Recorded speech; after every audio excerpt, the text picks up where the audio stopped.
si os parece bien, vamos a ir a el capítulo 4, aunque, porque del otro ya habíamos hablado más o menos.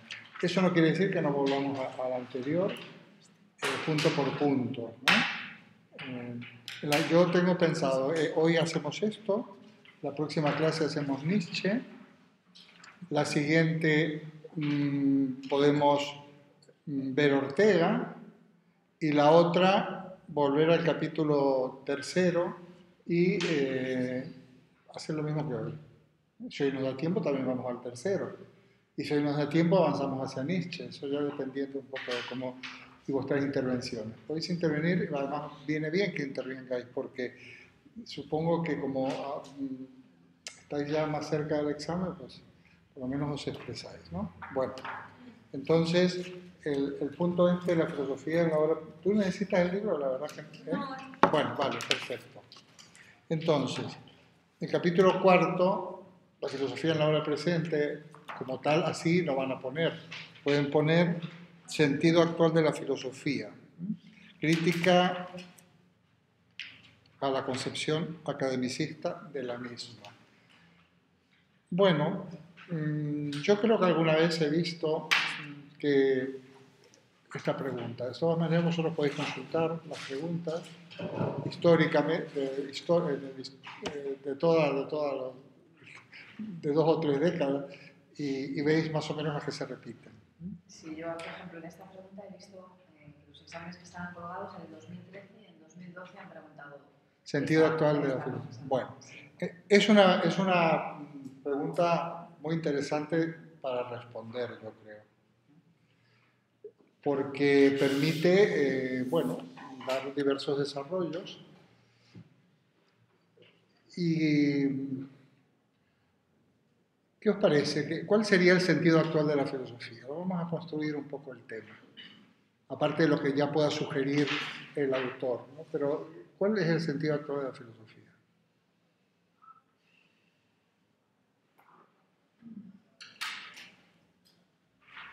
Utilizarla más en nuestro Habla día. alto, por favor, ya sabes. Utilizarla en nuestra vida.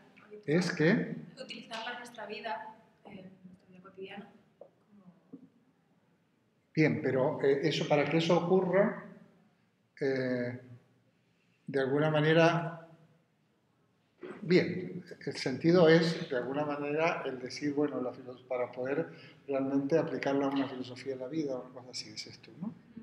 Bueno, ¿qué más? Él menciona que, como que puede desaparecer la filosofía en nuestra actualidad, pero también que es una manera de poder enfrentarnos al día a día, buscar un sentido en nuestras vidas, una utilidad, ¿no?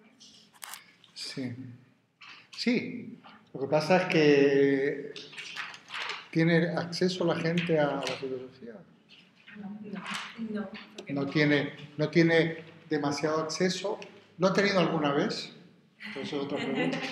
¿Lo ha tenido alguna vez? No, peor aún, ¿no? Imaginemos cuando no existían libros impresos o los medios de comunicación que hay hoy en día. La filosofía siempre ha sido realmente una actividad muy elitista. Imaginemos lo que puede haber sido la antigüedad, ¿no? Aunque en la antigüedad había una cierta, digamos, era vigente la filosofía, pero sobre todo la filosofía en la época ateniense para la formación del ciudadano, para poder participar, sí, quédate con ello, para poder participar en la polis, ¿no? Pero, lógicamente, los ciudadanos eran una élite. No creo que la filosofía tuviera alguna repercusión en los artesanos, en los campesinos, en los esclavos, no creo. En la Edad Media, otro tanto. En la Edad Media, realmente, la filosofía pues, se desarrolla en los monasterios, en los claustros monacales, y la actividad de algunos monjes que eran copistas y al mismo tiempo pues, podían establecer algún tipo de reflexión. Pero el tipo de la base que hasta los gobernantes eran analfabetos en aquella época, eran militares, pero prácticamente eran analfabetos. Entonces, hoy en día, bueno, la filosofía, como, a ver, quien dice la filosofía, dice la física. ¿La física es accesible a la gente? Pues no. La matemática. Quizás la literatura, el arte, en algunas manifestaciones. Entonces, la filosofía realmente no es muy accesible. ¿Qué sentido tiene de todas maneras? ¿O qué sentido le podemos dar? Analítico, ¿Mm? analítico, de razonamiento, Habla de alto, juicio, habla alto, porque ya sabes.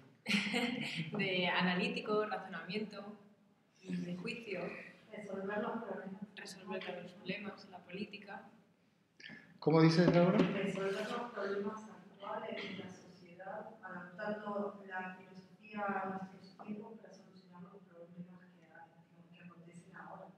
Ajá, tú me estás hablando, que eso es el sentido, y lo tuyo también, Celia, un poco de cuál puede ser el papel de la filosofía, ¿no? Realmente un filósofo que no se refiere a los problemas actuales, pues es prescindible.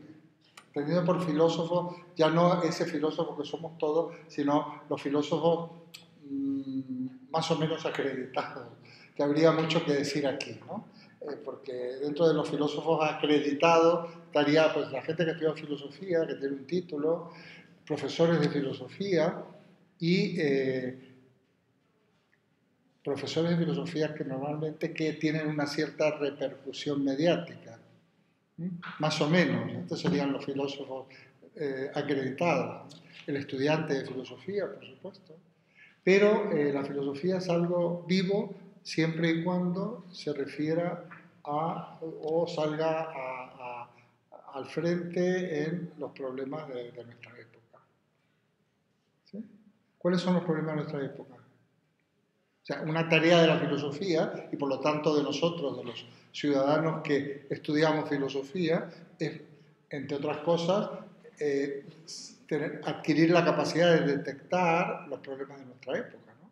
Para eso sirve, porque, entre otras cosas, ya veremos, aparte de poder descubrir los problemas o detectarlos, también ensayar salidas o soluciones a esos problemas, partiendo de la base, antes que nada, de lo que a mí me afecta, porque realmente si interesa el conocimiento es porque en principio me interesa a mí, porque yo debo resolver mi propia existencia a partir del conocimiento. Pero, digamos que esa competencia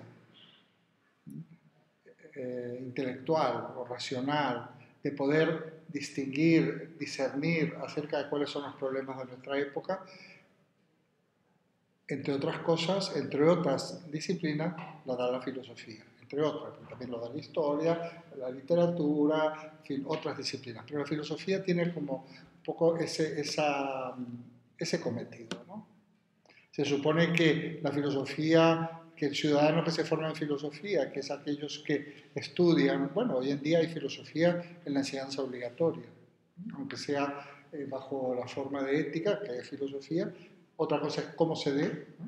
Pero hay filosofía, todos los ciudadanos obligatoriamente estudian algo de filosofía. Eso no pasa en todas las sociedades. Pero cuando digo no se pasa en todas estas sociedades, no pasa en Alemania, no pasa en Gran Bretaña, no pasa en Estados Unidos, no pasa en Argentina, no pasa. No pasa. En la enseñanza obligatoria, ¿no? Tampoco en Argentina. Por poner un ejemplo. Muy poquito en los países de América Latina. No siempre impartida por especialistas. Entonces se trata de que eso. Muy bien. Entonces, bueno, parece ser que la formación en filosofía es importante y que por lo tanto ese sentido tendría. ¿Cuál es el papel de la filosofía? O sea, el sentido de la filosofía actual. Pues precisamente ese. Explicitar los problemas de nuestra época, buscar, hacer un análisis, como ha dicho Celia, y profundizar e intentar interpretar esos problemas y sobre todo descubrir sus claves. ¿Para qué? Para poder encontrar unas salidas o unas soluciones. Yo prefiero hablar de salida, porque daría la impresión que solución, bueno, soluciones son siempre salidas, son propuestas para resolver esa problemática. Por supuesto, porque es vital para el individuo, para el ciudadano, para la gente, como lo queráis llamar. Sería un sentido actual. Se ha discutido mucho el tema del sentido, el libro esto no viene porque sí, sino porque se ha discutido mucho en Occidente y también en España de cuál es el sentido actual de la filosofía. Yo a veces cuando me pongo un poco así, un poco radical y sobre todo con una puntita de provocación y este tipo de cosas, digo, bueno, la filosofía es prescindible prácticamente, porque se ha quedado sin ningún tipo de contenido, porque ese contenido ha sido asumido por otras disciplinas, por otras ciencias. O sea que la filosofía como tal se ha desinflado bastante, ¿no? Pero esto, y lo pienso bastante esto, pero esto no es compatible, no es incompatible con que la filosofía tenga un papel muy importante. Quizás lo primero que habría que reconocer es lo que Kant decía respecto de la metafísica, en la crítica pura, cuando decía, la metafísica, otrora reina de todas las ciencias, dice que cuyo imperio era despótico, qué sé yo. Es muy interesante eso, que ya lo he comentado, ¿no? Entonces la filosofía, por ejemplo, a mí me ponen los pelos de punta si alguien dice, la reina, es la madre de toda la ciencia, o es, pues no señor, no es la madre de toda la ciencia. ¿Cómo? Que no escuché quién era el que dijo que era la madre de todas las ciencias. No, se dice mucho a veces que la filosofía es como, o por ejemplo que las ciencias se ocupan de lo particular y la filosofía de lo general. Realmente la filosofía, que en Occidente ha sido durante muchos siglos básicamente metafísica, ¿no? Sobre todo en el medioevo y en una parte de la edad moderna, esa filosofía no tiene ningún sentido. Pero la filosofía tiene sentido para realmente en la medida que puede salir al quite de los problemas actuales, vamos, de los problemas de nuestra época. Muchas veces se ha dicho que la filosofía y los filósofos deben ser capaces de descubrir los signos de los tiempos, se decía hace algunos años, ¿no?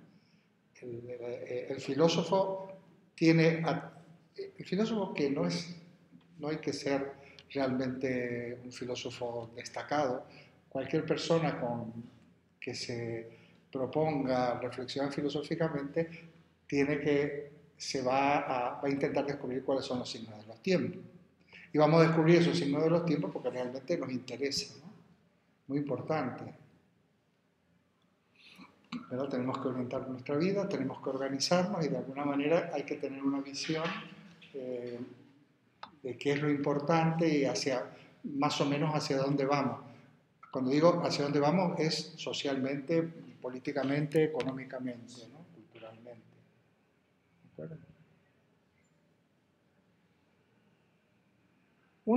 Quizás de las características de la filosofía actual es que yo creo que ha primado la crítica a la modernidad que se ha hecho en el siglo XX y a lo largo del siglo XX, de la filosofía entendida como sistema. Lo decía, ya lo vamos a ver en concreto en Nietzsche, lo vamos a ver también en Ortega, cómo la filosofía de finales del siglo XIX y sobre todo del siglo XX va a reaccionar ante la filosofía entendida como sistema. ¿Qué es un sistema filosófico? Pues un corpus, una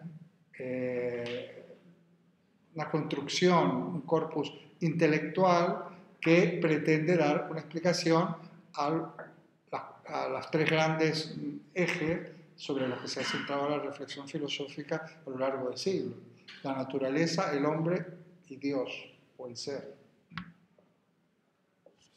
Si vemos, por ejemplo, la obra de Descartes, por ir a los que hemos visto recientemente, o la de Hegel, que lo hemos mencionado, o a Kant, podemos ver que Kant se refiere a estas tres cuestiones, ya sea sí, se refiere a estas tres cuestiones, porque incluso en el tema de Dios, aunque las críticas son puras, Kant es un agnóstico, en la criticación práctica postula la existencia de Dios, porque sin esta cuestión, sin la existencia de Dios y sin la inmortalidad del alma, su vida no tendría sentido.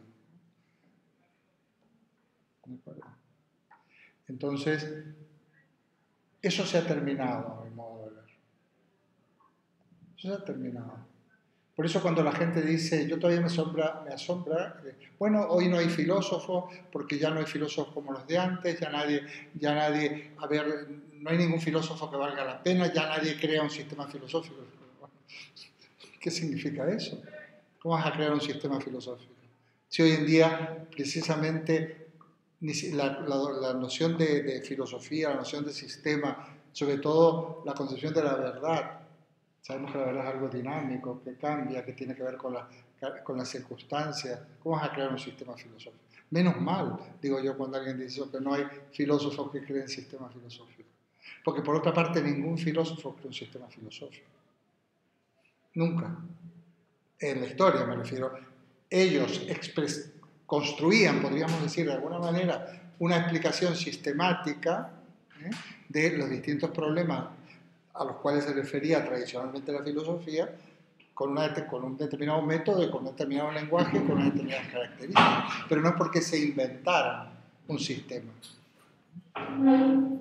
Yo tuve hace poco una reunión en un país de América Latina y una de las discusiones, intervenciones, era eso precisamente. ¿Cómo vas a inventar un sistema filosófico? ¿A quién se le ocurre?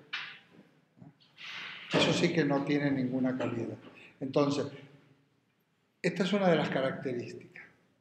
Aquí en el tema se habla de contra la concepción academicista. Esto me parece una cuestión también muy importante.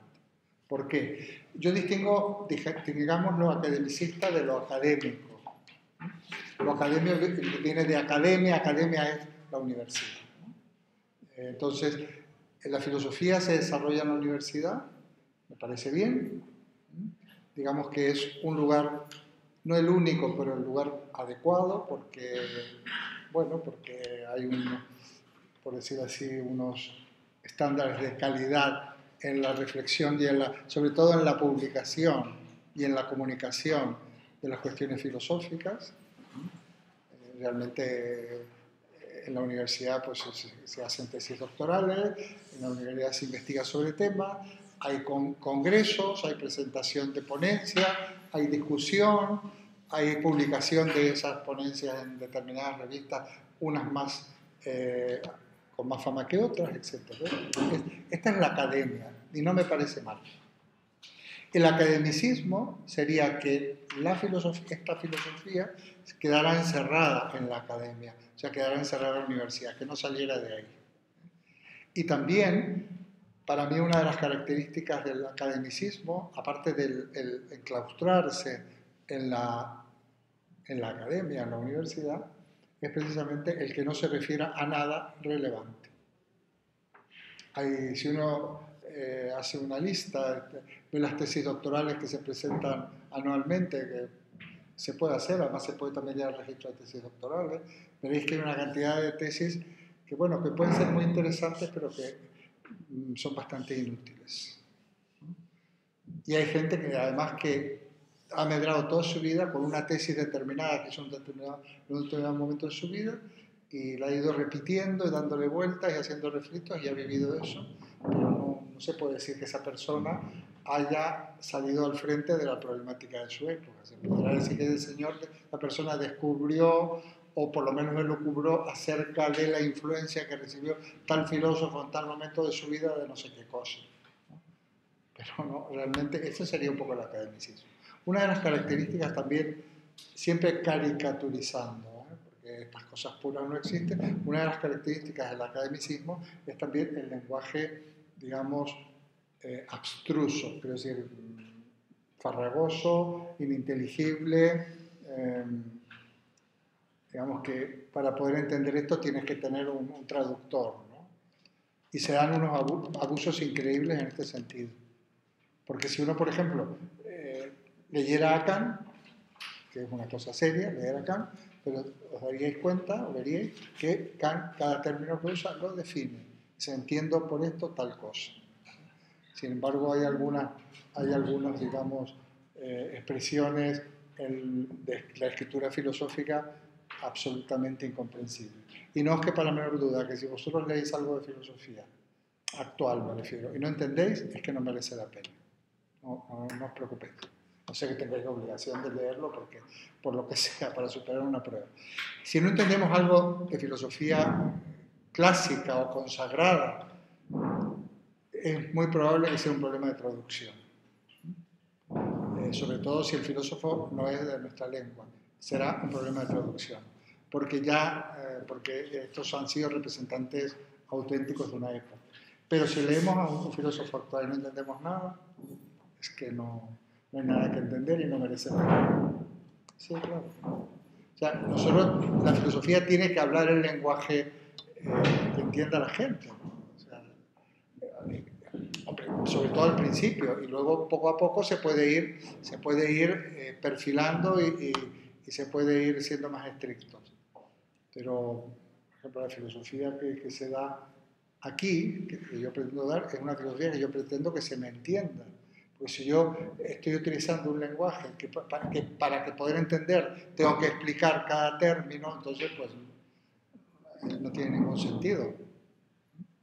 Poco a poco se van introduciendo. Entonces, esto es una de las características del academicismo. Y el academicismo no conecta con la gente y por lo tanto el academicismo es prescindible. Esta sería un poco esa concepción academicista. De un elitismo, pero de un elitismo no un buen elitismo, un elitismo de baja ralea, de baja estofa, porque no tiene ningún sentido. Aparte porque los filósofos, de alguna manera homologados, pues como deben ser filósofos, como mínimo. Como mínimo deben ser filósofos. Porque si no, no tienes nada que explicar, no tienes nada que comunicar. El filósofo tiene que poder comunicar, tiene que poder comunicar a la gente. Y además, una prueba muy importante de si la filosofía tiene sentido o es vigorosa, es que se pueda comunicar con cualquier persona normal, en nuestra época, con un grado de cultura normal, que es el grado que tiene la mayoría de la gente, menos mal, y que te entiendas. Siempre se puede partir de cero en filosofía. Yo creo que el proyecto, a mí una de las cosas interesantes de Descartes es que decía, bueno, empieza a construir desde cero. Porque claro, si para entender o para hacer un curso de filosofía tienes que haber hecho otro anterior y otro anterior, pues no llegamos a nada. Sentido actual de la filosofía, entonces seguiría siendo el de toda la vida. En el fondo podríamos utilizar desde lo que decía Celia, a darte herramientas, instrumentos para poder profundizar en tu propia filosofía de la vida, puesto que la tenemos, inevitablemente. Todo el mundo la tiene. Hay gente que está más lejos de darse cuenta que la tiene, pero todos la tenemos, porque la filosofía personal, la filosofía de la vida que tenemos, es aquella que nos permite pues, tomar sobre todo decisiones prácticas, en el sentido kantiano, ¿no? Decisiones normales de la vida, relacionadas con el trabajo, con lo económico, con los afectos, con todo este tipo de cosas. Con la ética, sobre todo, y con la política. O sea, en ese sentido, la filosofía tiene que estar al servicio del ciudadano. Otro día leí un texto de Marina que decía que la filosofía es un servicio público, José Antonio Marina. Sí, eso debe ser un servicio público, como la sanidad, dentro de lo que es la educación. Lo que pasa es que en la educación la filosofía ocupa un papel muy importante porque es todo aquello que se llamaba y que tanto han vituperado, que es educación en valores, educación para la ciudadanía, educación para la convivencia, todo este tipo de cosas es la filosofía. En eso, y luego, en todo caso, ese ciudadano muy joven que va pudiendo apuntalar esa escala de valores, esas maneras ese poder convivir en sociedad, va a ir avanzando quizás hacia una filosofía política, que es fundamental, y por supuesto también a una filosofía de la ciencia en la medida que esa persona pues vaya eligiendo este tipo de formación, donde la filosofía tiene mucho que decir aquí. Pero la filosofía es muy importante para la formación del ciudadano.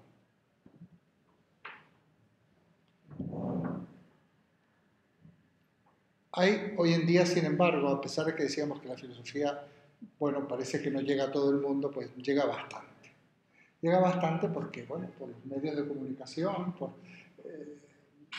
hoy puedes escuchar un programa de filosofía en la radio, hoy puedes encontrarte en la tele con una tertulia donde haya filósofos, siempre y cuando, vamos, dejes de ver, ¿cómo se llama esto? El Sálvame Deluxe o este tipo de cosas, porque a veces se emiten en el mismo horario.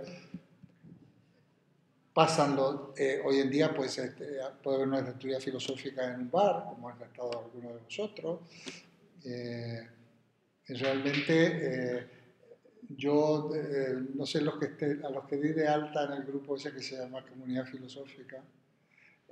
Yo no he tenido tiempo de intervenir, pero hoy ha habido todo un debate bastante interesante, por lo visto. Miguel puso alguna cosilla, y esa gente pues lleva años relacionada, y fíjate lo que es una tecnología, como puede ser un grupo de WhatsApp, donde a veces pues se hace alguna bromita y tal, pero básicamente pues ahí hay algunos, por ejemplo Alex, que es muy recomendable, si no lo conocéis, si venís a alguna reunión lo conoceréis, es un chico que estaba aquí en el Acceso, que estudia filosofía, siempre pone cositas, Yaneir, en fin, a Yaneir algunos la habéis conocido, ¿verdad?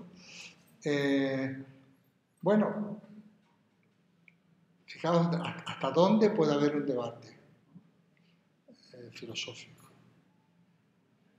Entonces, a mí esto me resulta bastante esperanzador.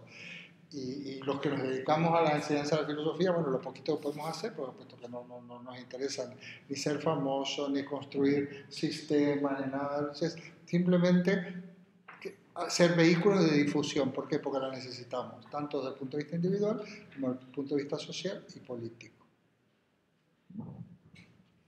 En esta línea se puede responder. Las claves de este tema serían precisamente la crítica al academicismo, porque el academicismo en el fondo es prescindible y porque nadie lo entiende y porque no llega a ninguna parte. Y sin embargo, la importancia de la filosofía, el sentido de la filosofía, tanto para la formación, para la felicidad del individuo, en la filosofía personal, para ahondar en esto, y también para construir una sociedad. La ética y la política es fundamental. Ahora, por ejemplo, vamos a encontrar con unas elecciones, políticas, como todas. A veces en Italia hacen la distinción entre las elecciones administrativas, que serían estas, y las políticas, que son, pero bueno, es una cuestión de terminología, son siempre políticas. Y es interesante cómo el discurso de algunos candidatos es un discurso filosófico, en el sentido amplio, ¿no? Y lo que pasa es que, bueno, la gente se deja llevar por otro tipo de cosas, por un discurso chulesco, que puede ser el de Esperanza Aguirre, o incluso chulesco el de Rajoy, de las últimas intervenciones, que se estaba así en plan faltón, y le queda fatal porque ni para eso sirve. Y luego hay otros discursos que son filosóficos, ¿no? Desde el metafísico Gabilondo hasta Manuela Carmena, que tiene toda una larga trayectoria, pasando por García Montero, etcétera, etcétera, ¿no? Entonces, el filósofo, digamos, el proyecto platónico de que los gobernantes deben ser filósofos, que él lo decía en un sentido amplio, pero también en un sentido un poco más restringido, nunca ha funcionado mucho. Verdaderamente nunca ha funcionado mucho, porque la política parece que es un navajeo que tiene mucho más que ver no con las enseñanzas de Maquiavelo, sino con aquello contra lo que Maquiavelo reaccionaba, que es lo que se da realmente, ¿no? La trampa, la mentira, en fin, todas estas cosas que estamos viendo. Pero de todas maneras hace falta, si hablamos de regeneración política, esta regeneración política va a venir a través de la educación, en donde la filosofía juega un papel fundamental.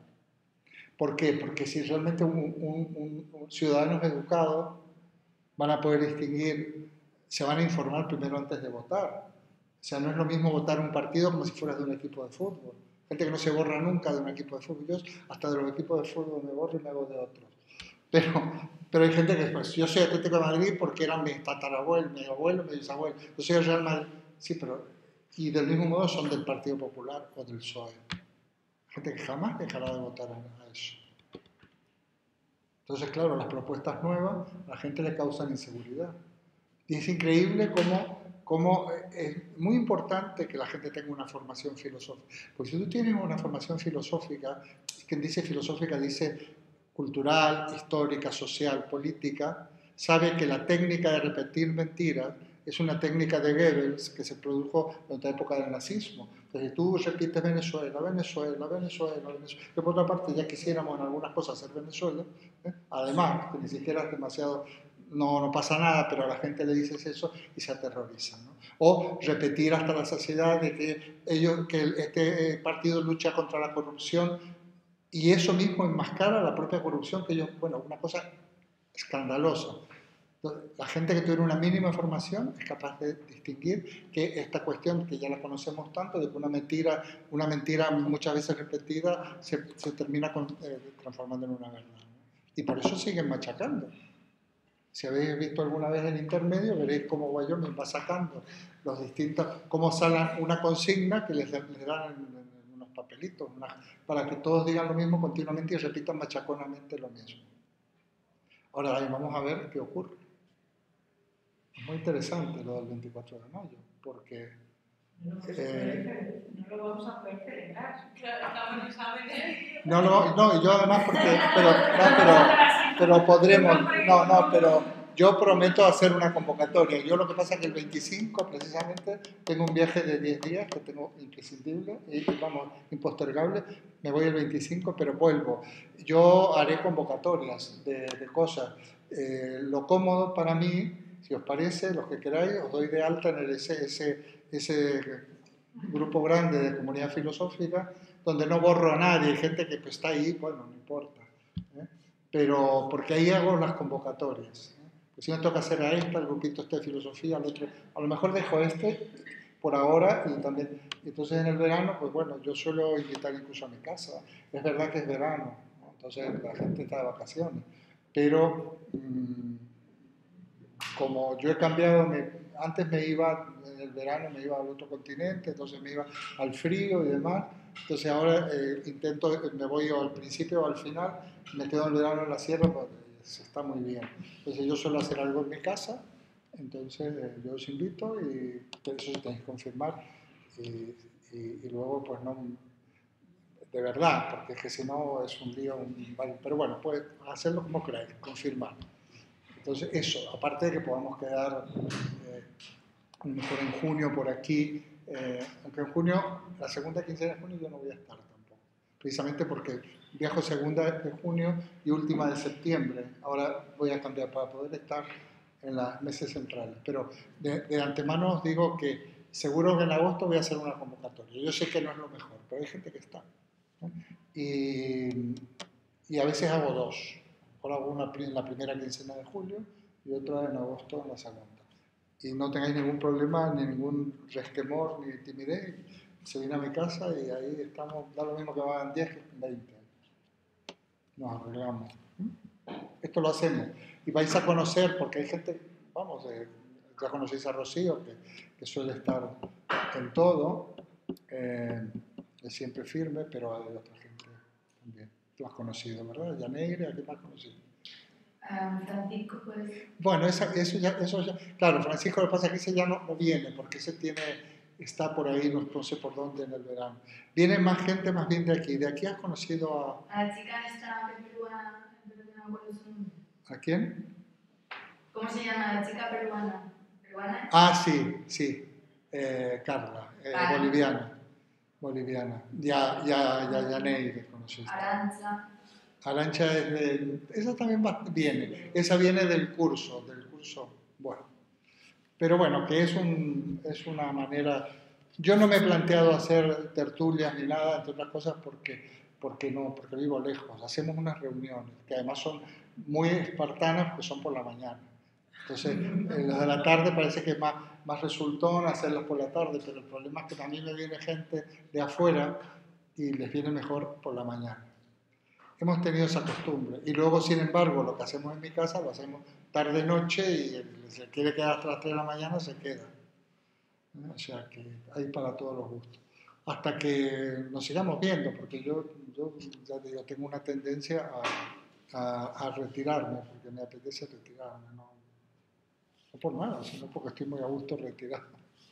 Bueno, pasamos a otro tema. Entonces, yo creo que alguna pregunta, alguna sugerencia. O sea, si a nosotros nos preguntan esto, contestamos todas estas cosas. Sí, no está de más leer lo que diga. O sea, que sí. creo que se A ver, sí, a ver. Hay una cosa muy importante.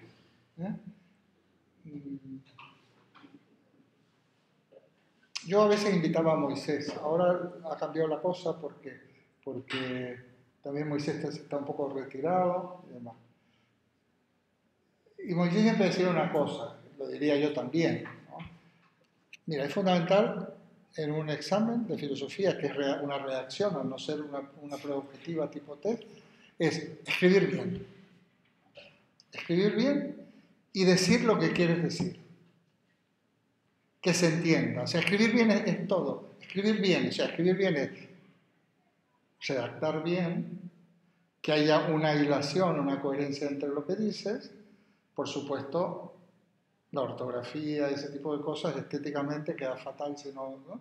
Y que se entienda lo que es la caligrafía, pero fundamentalmente escribir bien. O sea que algo coherente y sencillo, no empezar a dar vueltas ahí.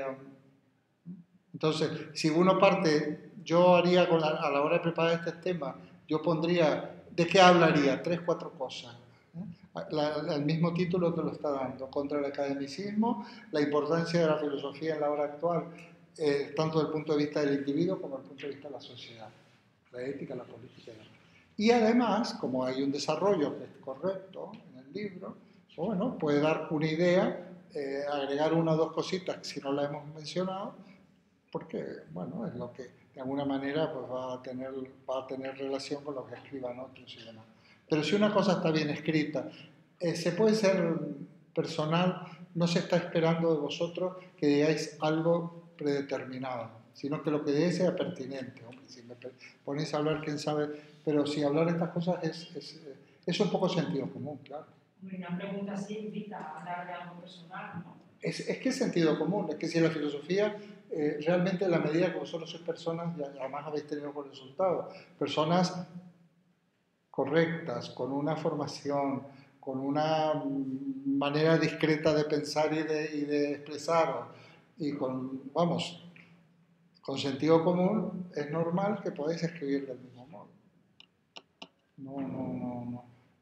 La persona que esté totalmente aislada, que esté perdida, que empieza a dar vueltas, es más complicado en ese sentido el comentario de texto, que también tenemos que hablar del comentario, volver a repasarlo del comentario de texto. Aparentemente es más complicado, pero esto es todavía una pregunta más libre. Claro, si se lleva pensada, es muy poco tiempo el que hay. Hay que llevarla pensada. ¿Qué es llevar pensada? Pues hacer un esquemita de qué hablaría yo, de esto, de cosas que habéis pillado aquí en clase, cosas que habéis pillado leyendo, cosas que habéis pillado en un artículo de no sé dónde, en una reunión donde estuvo Patricia y no sé quién más, etcétera, etcétera. O sea, bueno, y que no me olvide, y este ha sido aquí un debate muy importante en general en Europa, en Occidente y también en España. En España hubo una famosa polémica, ay por Dios, se me va a olvidar, uno era Gustavo Bueno, es famosa, estaba hasta en las oposiciones este tema, que yo hice hace un montón de años, con eso os digo todo. Este mismo enunciado estaba en las oposiciones. Sí, y entonces había un famoso entre Gustavo Bueno y quién era el otro. Gustavo Bueno y famoso. Y José Sacristán. Entonces, uno decía que la filosofía no servía para nada y el otro decía una polémica, porque esas polémicas entre filósofos más o menos reconocidos pues son importantes porque luego en esto se inspiran los programas educativos, las leyes de educación, de quitar la filosofía, de ponerla. Siempre se ha estado muy amenazada la filosofía en España, cuando ha habido cada reforma, cada ley educativa ha estado amenazada, pero al final no ha desaparecido. Una de las veces que más amenazada estuvo es cuando la ley de educación que hizo el señor X, la de Felipe González, la LOCSE, que era una ley de filosofía nefasta para la filosofía. Y para otras cosas no hubiera estado nada mal, si no hubiera sido que era mucha declamación y poco fondo y poca formación para llevar a cabo lo que en la LOCSE se decía. O sea, que aquí no es que sea una característica del Partido Popular. Bueno, es que esta es nefasta, ya la de ver es nefasta.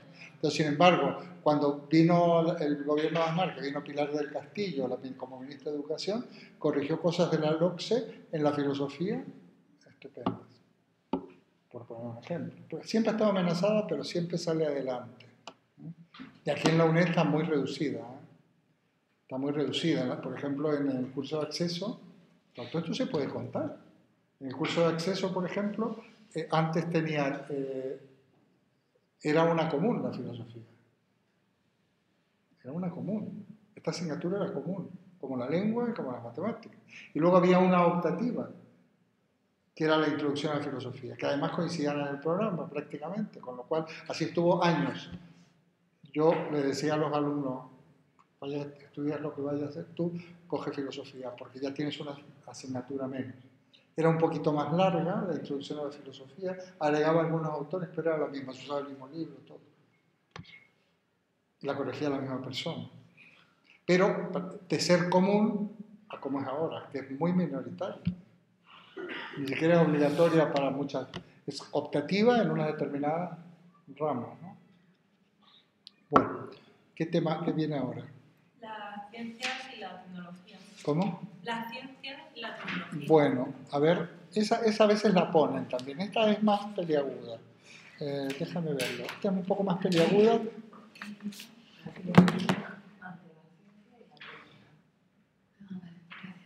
Y la técnica, define nuestra época. La filosofía ante la ciencia y la técnica, ciencia y filosofía, técnica y filosofía. Bueno, aquí como veis son todos muy parecidos. Si tenéis preparado una cosa, cualquiera de estos que os pregunten vais a poner lo mismo. Faltaría más. Ahora entramos en ello. Luego, filosofía y política, humanismo y filosofía, necesidad de un hombre nuevo, crisis del humanismo, crisis de la modernidad. Bueno. Filosofía y técnica, filosofía y política, esos son los textos. Bueno, vamos a ir a la filosofía y la ciencia y la técnica. Bueno, a ver, nos vamos a anticipar un poquito. De todas maneras, cuando expliquemos Ortega, aquí está inspirado un poco en temas que trabajó Ortega, la filosofía y la técnica, sobre la cuestión de la técnica.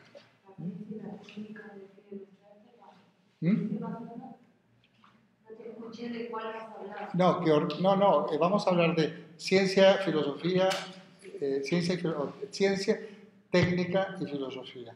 Y decía que Ortega trabajó esta cuestión. Y aquí hay una inspiración orteguiana.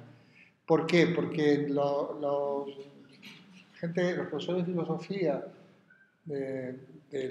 más o menos de la época del autor de este libro, que es la misma que la mía, aquí recibieron una gran influencia de Ortega y Gasset.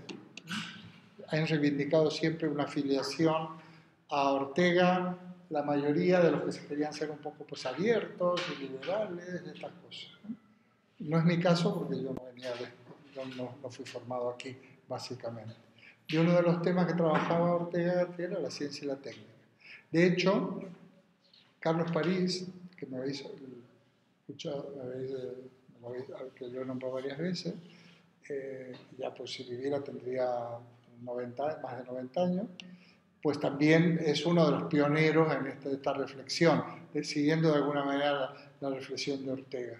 Y tiene varios libros, no nos da tiempo, pero tiene varios libros relacionados con esto, con la ciencia y con la técnica. El término técnica, como veis, ya está definiendo un poco una época, porque ya no lo usamos técnica, hablamos de tecnología. No sé si, ya no usamos la técnica. La técnica es una reflexión, digamos, ya sabéis que la técnica es la tecnología, la aplicación, la técnica con qué viene, con la revolución industrial, tiene que ver con la industria, tiene que ver con el siglo XX, ¿no? XIX y XX, eso es la técnica. Eso que decía, bueno, la técnica, las máquinas, ¿no? Hay, desde la película ¿cómo es? ¿Cómo se llama? Ay, por Dios. Esta de Chaplin, genial. La técnica, la cuestión de la técnica. ¿Cómo es que se llama esta película? Tiempos modernos. Tiempos modernos. Tiempos modernos. Tiempos modernos, perfecto.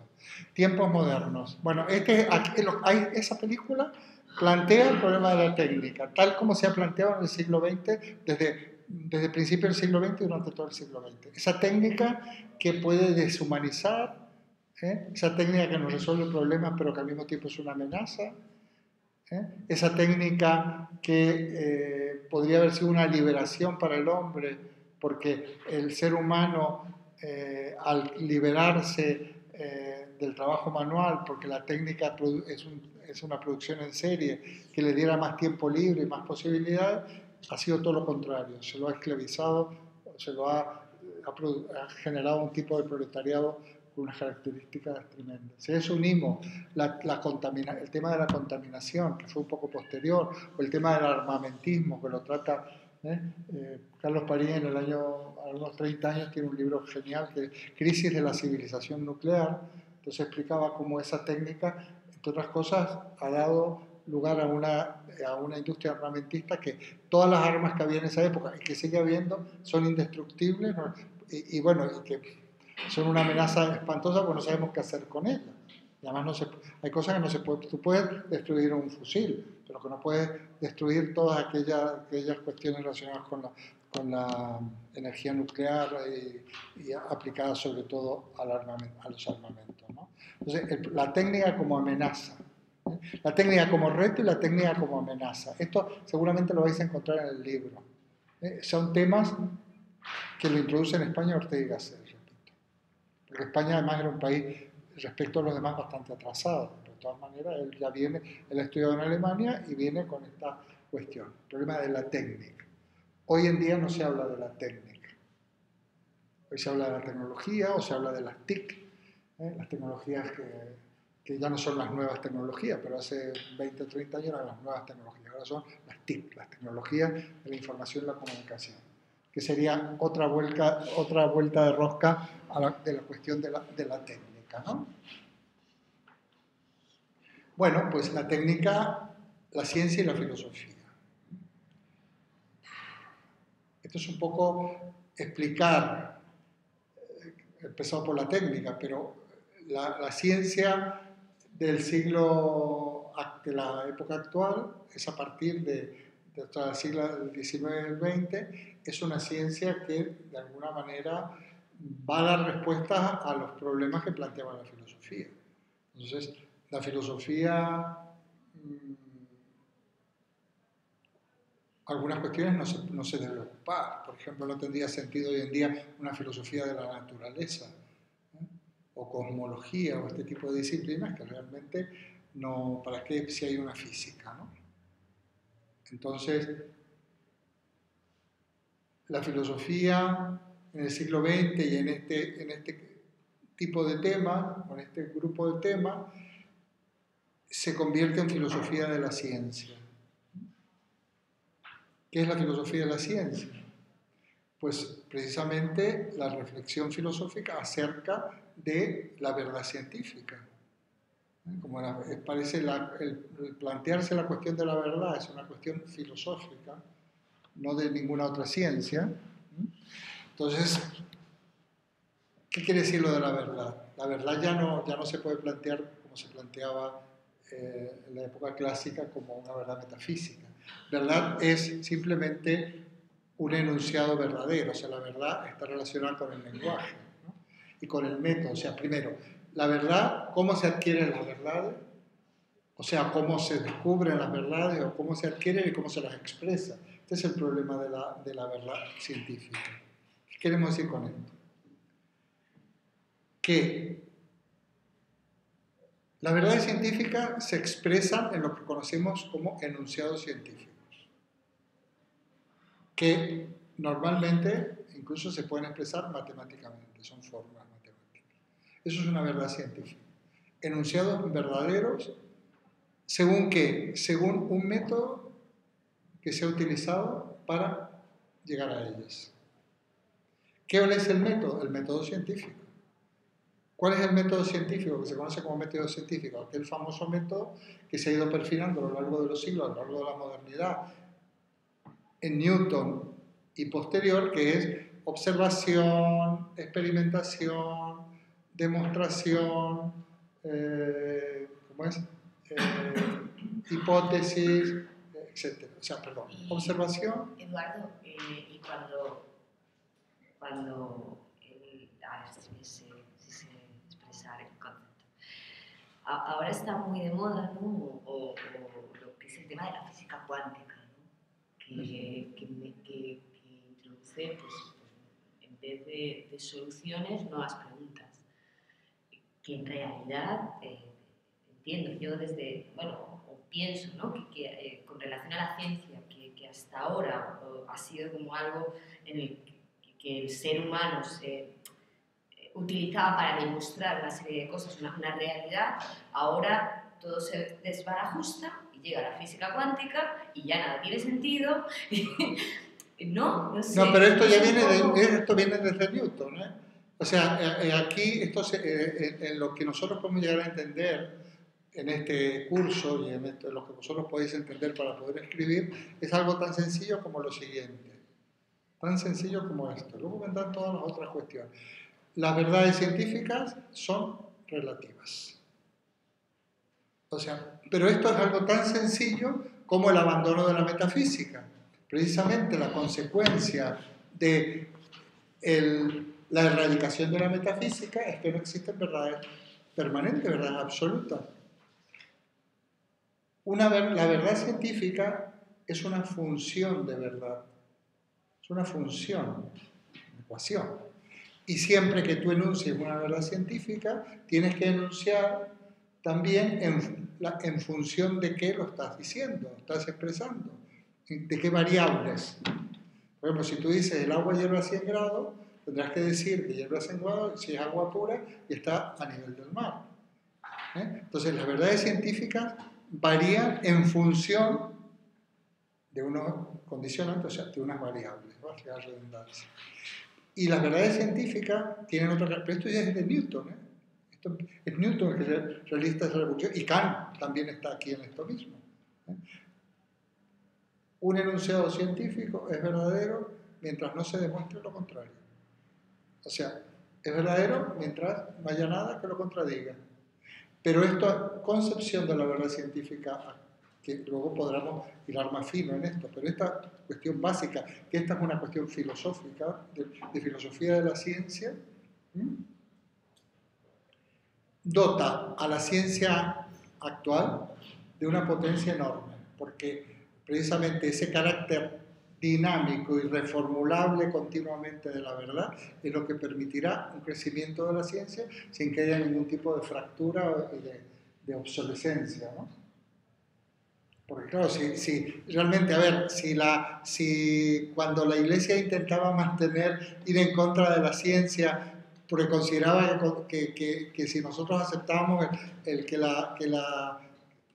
heliocentrismo, porque consideraban que lo que ordenaba todo era la visión geocéntrica y tenía que ver con la cuestión teológica de la creación y demás, y si tú rompías ese esquema del universo geocéntrico y ibas al heliocéntrico, todo se derrumbaba. Pues no, señor, no se derrumba nada. De hecho, de hecho avanza la doctrina heliocéntrica y como Kant va a dar siempre la gran salida a la cuestión teológica y religiosa, que son los postulados, en el fondo, la ciencia debe seguir por su camino. Pero esto ya viene desde Guillermo de Ockham, siglo XIV. Entonces, ¿qué pasa con la teoría de la evolución? De nuevo, se desgarran las vestiduras. Y sin embargo, la ciencia puede ir asumiendo nuevas formulaciones, los enunciados científicos, en relación con los testimonios científicos, ¿no? con los datos científicos. O sea, esta ciencia instaura, la física, a partir de Newton, va a instaurar un nuevo tipo de verdad que es diferente a la verdad absoluta y la verdad rígida y la verdad de la metafísica. Y esto es muy interesante porque probablemente donde más se ha investigado esta concepción relativa, que no relativista, de la verdad es precisamente en la ciencia, pero luego esto lo aplicamos a la política, lo aplicamos a la ética, y llegamos a las morales a la moral de situación, etc. O sea, no existe la verdad absoluta. Partiendo de la base, gracias a Kant, bueno, gracias a Hume, también gracias a los empiristas y a Kant, e incluso a los racionalistas, en cierto modo, que ponen todo en tela de juicio, lo anterior, no hay verdad absoluta. Entonces, la ciencia, la nueva concepción de la verdad científica es que la verdad en la ciencia se expresa en lo que se llama los enunciados científicos.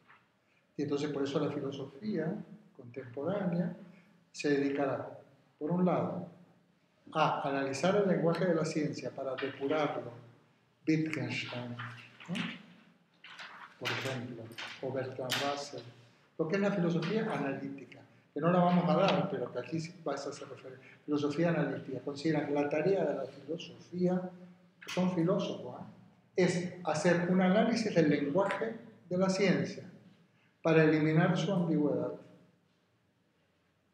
Y entonces buscan un lenguaje que no sea ambiguo, que sea universal, sea en el sentido de entendido por todos, ¿no? En el sentido del universal metafísico. Y por eso entonces van a formalizar el lenguaje de la ciencia y aparece la lógica simbólica, la lógica formal simbólica del siglo XX. El análisis, la filosofía analítica es precisamente esta filosofía del siglo XX que consideran que el papel y el sentido de la filosofía en la hora actual, diría, es el análisis del lenguaje de la ciencia.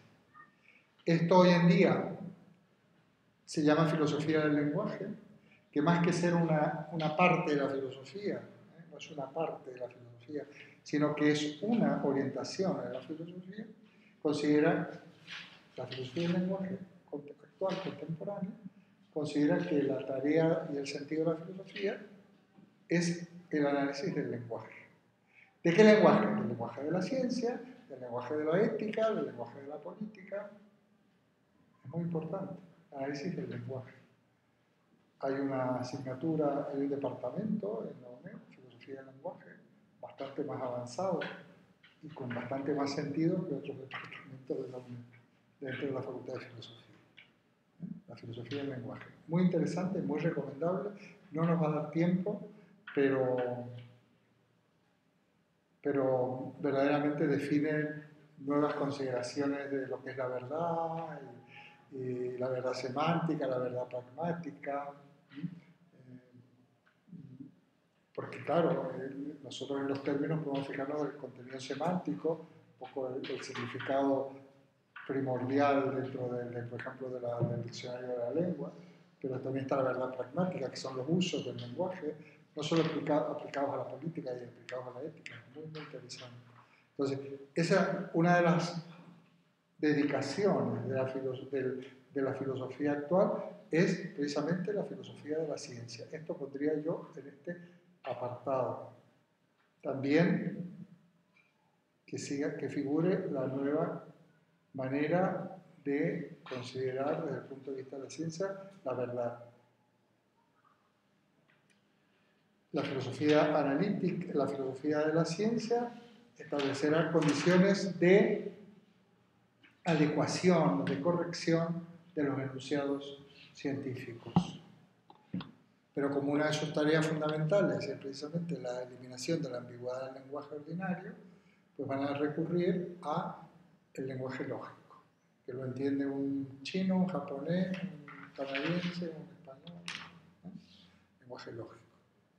Hay básicamente dos notaciones en todo el mundo muy discernibles, la europea y la americana. Y es cambian el sentido de enunciado. La europea va empieza con P de proposición, P minúscula, P, Q, R, S, y la americana empieza con la A mayúscula, A, B, C. Luego, en las conectivas, pues por ejemplo lo que es el condicional, que aquí es una flechita, el otro es como un ángulo así, aquellas de inclusión, estas que conocí alguna vez estudiasteis matemáticas, ¿no?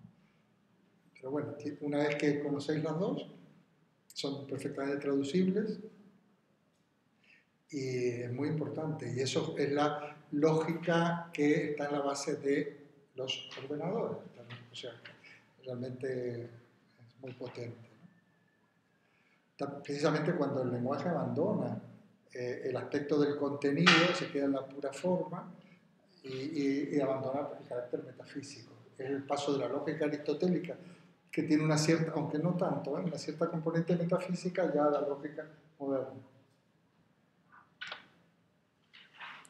Otro de los grandes temas de la filosofía es precisamente la cuestión de la técnica. Y aquí tenemos, por ejemplo, sobre todo, bueno, pues casi todas las concepciones de tipo llamado hermenéutico, aquellas que se derivan del método de Husserl. Por ejemplo, Heidegger tiene mucho sobre la técnica, Ortega y Gasset en España. La reflexión sobre la técnica es la de la película Tiempos Modernos, ni más ni menos. Los aspectos positivos, pero sobre todo los aspectos negativos de la técnica. Hoy en día podríamos decir que la tecnología, que hablamos de tecnología, pues se las trae. Muy interesante porque es asombroso lo que